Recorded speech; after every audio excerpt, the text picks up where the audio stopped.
Yes, I used to look better than that bloke 36 years ago. Then I got married and just withered away. If I look vaguely familiar to some of you today, it's because I made my Four Corners debut last night. Not many fathers would have the chutzpah to publicly announce to their daughter that they lost $33,000 of her hard-earned money investing in a hot biotech firm. But you know what? I'm a glory hound. Ladies and gentlemen, apathetic to the raging bushfires, some pollies had to be shamed into returning home from holidays in Honolulu and London, whinging and whining. And then their diaper-wearing advisors wanted to make them look sincere, caring, and concerned for the TV cameras by meeting or even forcibly shaking the hands of highly unimpressed bushfire victims. So if you are expecting these leaders to wake up and display some urgency and empathy for our burning issue of youth homelessness, I have the Carmichael coal mine to sell you.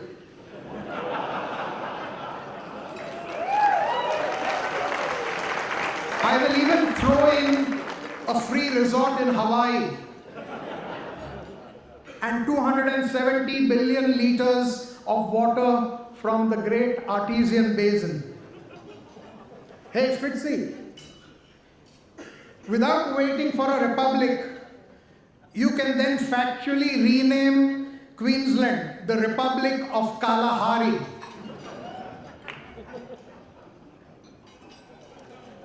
The directors of the Chappell Foundation are a group of diverse, committed people who fervently believe in our cause and are volunteering oodles of time to ameliorate the curse of youth homelessness in Australia, which afflicts over 44,000 young men and women under 25 daily. Youth homelessness is a result of physical or sexual abuse at home, or strained relationships, or addiction of a family member, or parental neglect. They run away from home, and what happens? On the street, these young people are exposed to rape, violence, criminal activity, substance abuse, and prostitution. This is beyond unacceptable in a country as wealthy as ours. It is shameful, and we should not only not acquiesce anymore, but demand more of our elected leaders from both sides who are simply not tackling this issue on a war footing. We are happy to volunteer for wars in distant lands where we waste blood and billions, but reluctant to invest in public housing here.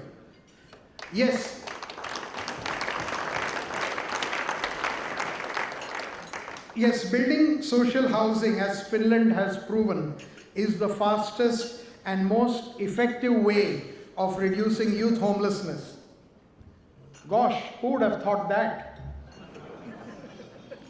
And it makes up 15% of Finland's total housing stock, whilst in Australia, it constitutes under 4%.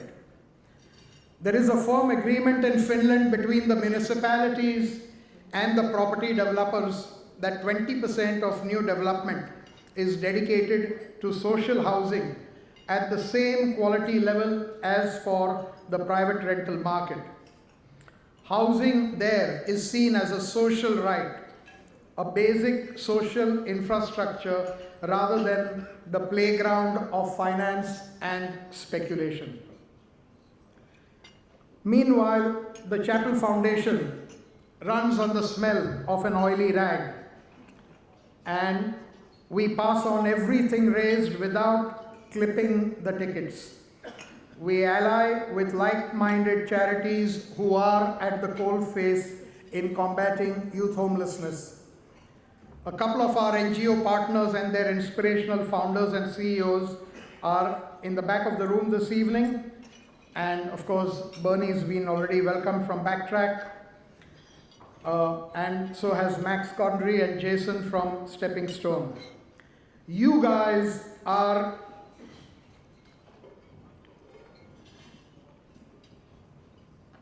the real heroes.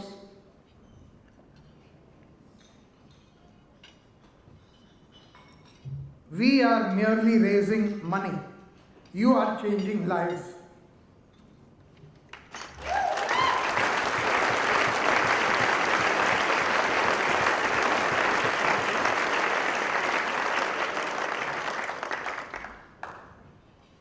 As I would have previously mentioned ad nauseum, we are a charity where our directors and volunteers do the work without having an office to work from.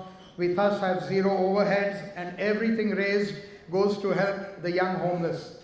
It would be fitting for me to call out the directors and embarrass them so you know who our champions are. Multiple Walkley award-winning journalist and author Malcolm Knox is our honorary secretary, our prizeless sage. Stand up, Malcolm.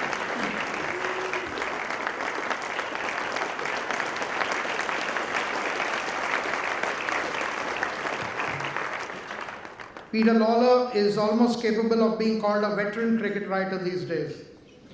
He is an incredibly dynamic director who's always on the front foot. Peter? Where are you?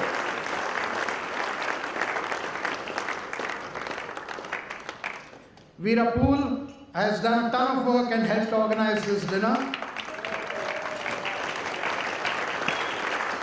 as has Director Arjun Dheer, who specializes in IT, and our honorary treasurer Dhanraj. Thank you, guys. Peter Alford, a former business editor of The Australian, has recently joined our board and is already helping out diligently. Lisa Stalekar, former Australian women's captain, is on broadcasting duties, so missing tonight. Ralph Hobbs is our RT1, and if you have not attended one of our events at the New South Wales Art Gallery, I strongly commend that. And finally, a lot of you would have known Lynn O'Brien, who's at the back. Due to a recent family bereavement, she has been MIA prior to this dinner. Greg Chappell is always available and is a rock of support. Fearlessly wades into chopping waters and always comes up with pearls. He's come up from Brisbane especially for this evening, and we are such a mean charity, he does it at his own cost.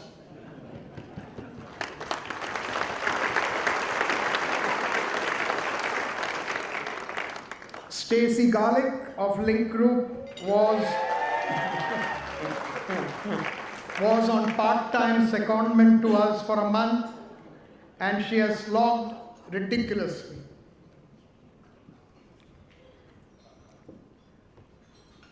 We could not have organized this dinner without you, Stacey.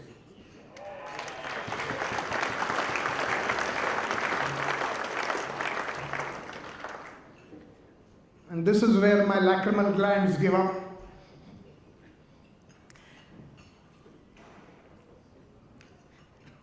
I say flattering things about John McMurtry every year, and he hates me for that, as flying under the radar is more his style. I can tell you that there simply would not be a thriving Chappell Foundation without his interest, goodwill, and boundless magnanimity. All done modestly without even expecting a thank you in return. But thank you, John.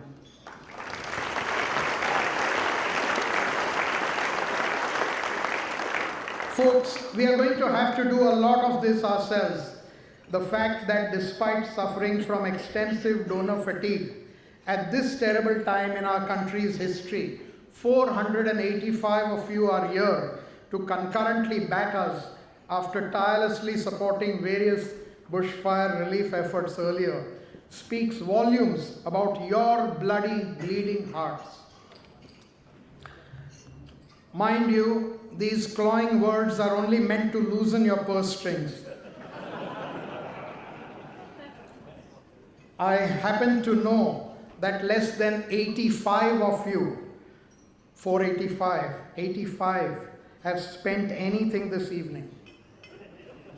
The rest of you 400 are about to get your chance. Please welcome Sydney's most dazzling auctioneer, Damien Cooley.